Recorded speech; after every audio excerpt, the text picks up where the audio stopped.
tayo, di ba? Lahat naman may mga sitwasyon tayo sa buhay or may mga phases tayo sa buhay that you know, we feel like you know, hindi tayo ganun ka-importante or kung ano man pinagdadaanan natin, we feel like we're nobody, maybe sa family, sa relationship, ganun. So, siguro hindi ka naman tao kung hindi ka dumaan din sa ganyan. So what did you do to cope up? Wala, ano lang ako, you know, I try to stay active, yung mga kaibigan, yung pamilya ko, ang ano yung buhay kasi parang, dapat lagi may momentum. So when you get that momentum back, after feeling like a nobody, tuloy-tuloy dapat yan. And sabi mo nga 19 years ka na in the industry and sa ABS-CBN. At yung mga serye mo kasi talagang tumatak, may mga advocacies. And itong ginawa mo na recently na nagpagre-rescue sa mga victims ng flood, after that, meron bang nag-offer sa'yo para mag-join na rin sa politics? Kasi iniisip nila si Gerald ay isang bayani. Alam mo, sa comments may mga nakakita ako, but tulad yan, di ba? Nakakatulong naman tayo eh. I'm so blessed na nandito kayo kasi, you know, 19 years na rin ako sa industriya. Grabe din ang tulong ng media sa akin for me, for my shows, for my projects. Okay na ako sa ganito because I still have the opportunity para makatulong para sa iba. You know, so that's also isa sa mga motivations ko is to work harder to maintain or to keep my celebrity status kasi ang laking tulong niya talaga. And as much as possible ginagamit ko sa tama. Pero what holds you back na hindi pumasok sa politics? Kasi di ba marami rin naman mga artista na to expand their parang yung mga advocacies nila pumapasok sa politika. Well, aaminin ko kasi may mga kaibigan din ako mga politiko, may mga nakausap din ako dahil sa mga ibang projects na ginagawa ko. Yung power talaga is there to if gusto mo talaga tumulong at mas impactful at mas andun yung power talaga, andun yung opportunities. But ang swerte ko lang kasi dahil sa pagiging celebrity ko, andun din yung power, andun din yung influence at ginagamit ko lang sa tama. Pero mo, sabi ko, hindi ako artista, sa tingin mo magte-trending yun, yung ginawa ko. Hindi, di ba? Kasi maraming gumawa niyan eh. Nagkataon artista ako, na picturean, na videohan. So, but that also inspired so many other people, di ba?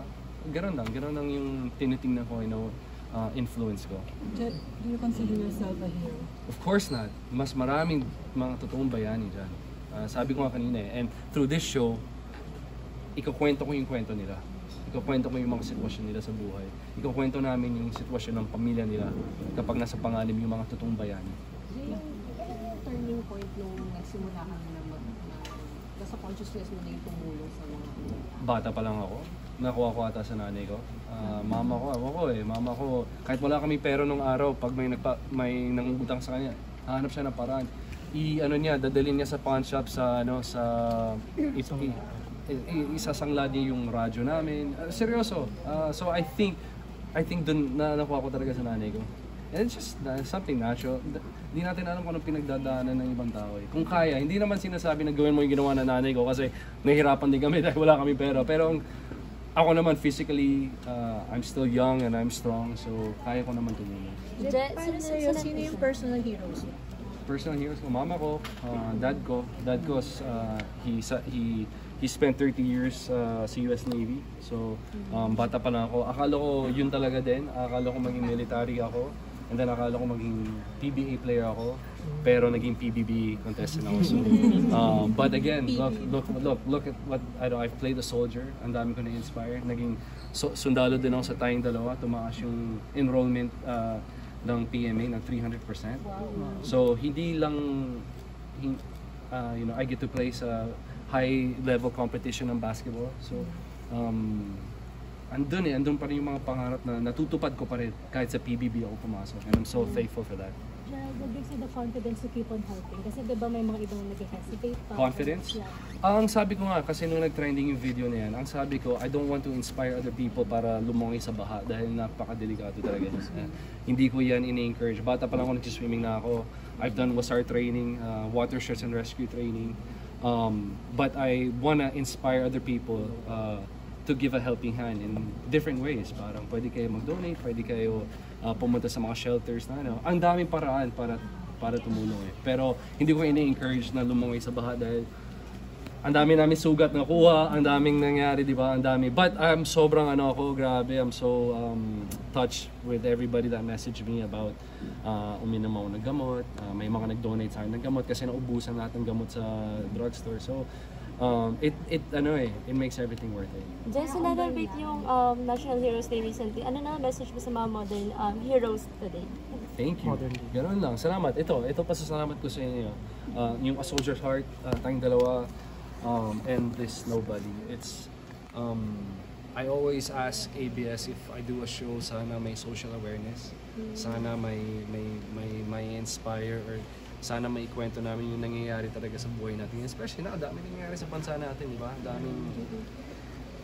So, ang pakiusap ko sa JRB unit is, alam ko naman kailangan natin maging sensitive. Siyempre, ano pa rin. But let's try to be as truthful as possible. Kwento natin yung sitwasyon talaga ng mga With that why, bakit ganun ka ka-push to spread awareness sa audience? Well, tingnan nyo naman kung anong ginawa. Lumangay lang ako sa baha, tumulong ako ng, nag-trending, nakapag-inspire tayo ng tao. So, that's what, why am I here pa? Ba't ako nag-artista pa kung hindi ko gamitin sa tama yung influence, di ba? As much as possible. As much as possible. General reaction lang, previous movies doing so well. Yeah. Grabe, no? Well, ang gandang ibig sabihin para sa industriya, right? Kasi for a time, parang, babalik ba ang mga tao sa sinihan, ganun. It's a challenge for everyone kasi we have to keep producing good projects, quality projects. At pinapakita natin na paggawang Pinoy, papanurin pa rin yan eh, di ba? Laging, hindi naman kailangan Hollywood, lagi ko sinasabi ito, I think we have the best actors in the world kasi nga with the given situation, kung gaano budget-wise, syempre hindi naman kasing laki ng budget natin sa ibang bansa, oras, for airing, alam mo natin Marisa yan, lagi for airing, alam mo yan, but we always produce. So, yun, galing no? Galing. So proud of her. Pinaghirapan niya yun. At I haven't seen it, pero sobrang galing daw niya. And proud din naman sa'yo si Julia. Jeff. Talaga? Bakit? Dahil syempre sa pagiging advocacy mo and yung ginagawa mo for the country. Pero ikaw ba nakikita mo na si Julia is not just nobody, kundi somebody na masasabi mo ng the right one? Oh, wow! The right one. Dahil dyan, last two questions. Last two questions. Dahil sa'yo. Of course. 5 years na kami, di ba? But itong moment na to, yung moment na ngayon, let her enjoy. Huwag natin madaliin, huwag natin she's very special to me. Alam naman niyo na lahat yan. Hindi naman magbabago yan. But this is her moment. It's long overdue. Para sa akin, she's one of the best, if not the best, sa generation niya. At marami pa siyang ipapakita sa inyo. So ano yung isang quality ni Julia for you to say na she's the right one?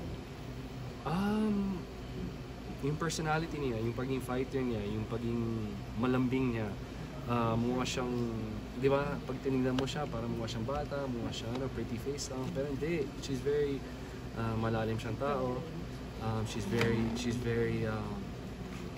very beautiful inside and out. Super. Balik po tayo sa show. Okay. Last question, meron ba?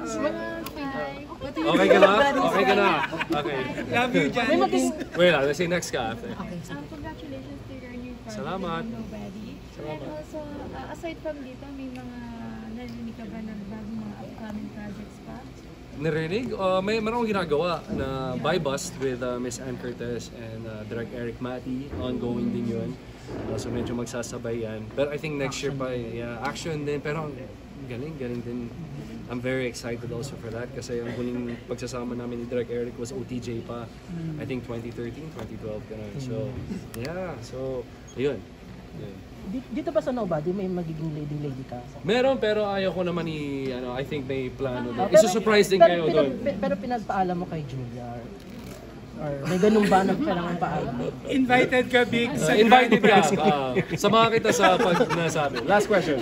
You said Nobody is yung biggest comeback mo na pinakamaganda sa kanyang wife.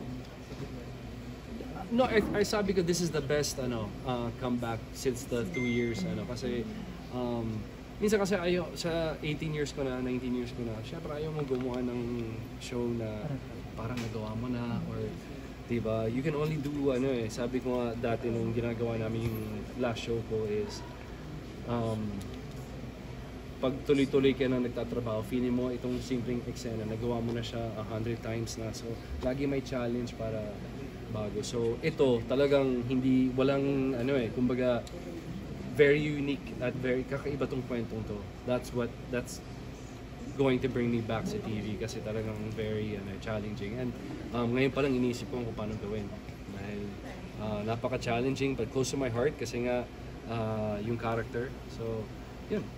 Okay. Salamat ha. Tara.